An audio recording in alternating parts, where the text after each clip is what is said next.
The Lantern of the Quiet Lake. In a secluded valley far from bustling towns, nestled between emerald mountains and whispering forests, lay a tranquil lake. The water, still and reflective, mirrored the changing skies, golden at dawn, azure by midday, and deep violet by dusk. Surrounding the lake was a carpet of soft moss, wildflowers, and scattered leaves that fell like gentle whispers. Beside this lake stood a wooden cabin, small and humble, with a stone chimney puffing out soft trails of smoke. Its walls bore the marks of time, weathered and gray, yet it exuded a charm that spoke of comfort and history. Inside this cabin lived Elias, a man whose presence was as steady as the lake itself. His hair, silver and unruly, framed a face lined with gentle wrinkles, each one a testament to years spent in harmony with the world around him. Elias was the lantern keeper. Every evening, as the sun dipped behind the mountains and shadows stretched across the valley, he would light a small lantern and place it at the edge of the wooden dock that extended over the water. The lantern's light was warm, soft, and unwavering, casting golden ripples across the lake's surface. The lantern was more than a habit for Elias, it was a beacon of solace. Though he lived alone, his light had become a silent companion to the villagers who lived in the valley or visited the lake. Travelers who passed by on moonlit nights often said the glow felt like a guiding star, a reminder that even in darkness, there was always light. The arrival of Clara. One autumn, when the air grew crisp and the trees adorned themselves in fiery hues of orange and red, a young woman named Clara arrived at the lake. Clara was a writer, though she had not written a single word in months.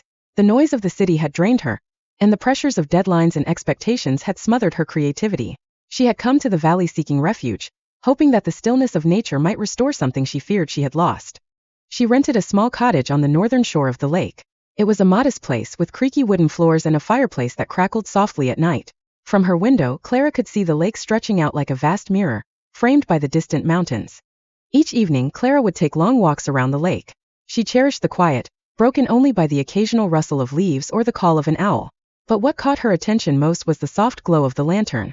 Night after night, she watched as its light appeared like clockwork, steady and unwavering. Her curiosity grew. Who lit the lantern? Why did it shine every night? These questions lingered in her mind until one evening she decided to find out. Meeting the lantern keeper.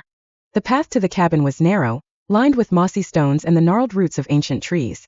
The sound of her footsteps was muffled by the soft earth, and the air was filled with the faint scent of pine and wood smoke. As Clara approached the cabin, she saw Elias sitting on a wooden stool near the dock, polishing the lantern with slow, deliberate movements. "Good evening," Clara said hesitantly. Elias looked up, his weathered face breaking into a kind smile. "Good evening, miss. Out for a walk, are you?" "I've been staying by the lake for a few weeks," Clara explained. "Every night I see your lantern. It's beautiful. I wanted to know more about it." Elias chuckled softly. "Ah, the lantern. It's been my companion for many years. Come sit by the fire. I'll make us some tea." Inside the cabin, Clara was struck by its simplicity. The walls were lined with shelves holding books, jars of herbs, and carvings of animals.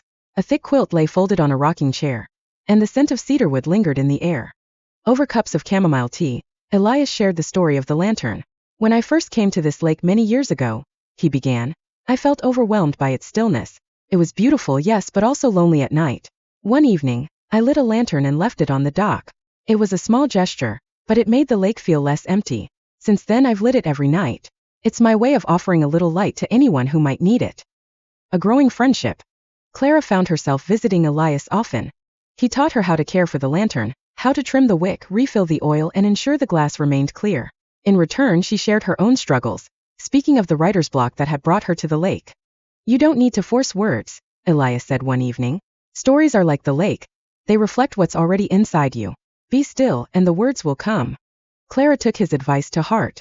She began to spend her days by the water, observing the ripples, the birds, and the changing light. Slowly, her notebook began to fill with sketches of stories, simple, heartfelt tales inspired by the world around her. The lantern's legacy.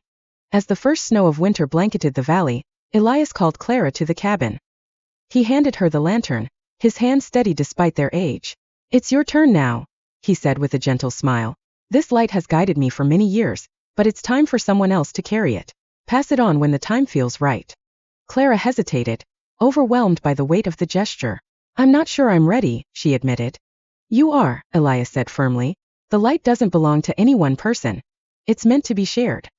That evening, Clara lit the lantern for the first time. As its glow spread across the snowy landscape, she felt a sense of peace she hadn't known in years. A tradition continued.